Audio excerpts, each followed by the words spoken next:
Hi guys, lalabas ako ngayon. -52 yung lamig dito ngayon. So magsasaboy kami ulit ng mainit na tubig sa labas. Suot ko na yung fur na headband ko kasi protection yan para sa ulo ko at sa tenga ko para hindi tayo ma-frostbite. Nandito na kami sa labas. Naka-full gear na ako. Dito kami sa likod ng bahay. Malalim yung snow dito sa likod. Oh my goodness. There's a good background right there. Show them your beard.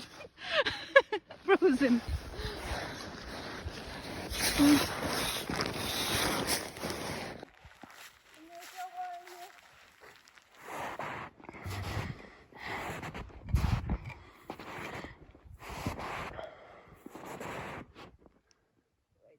Don't want it to explode.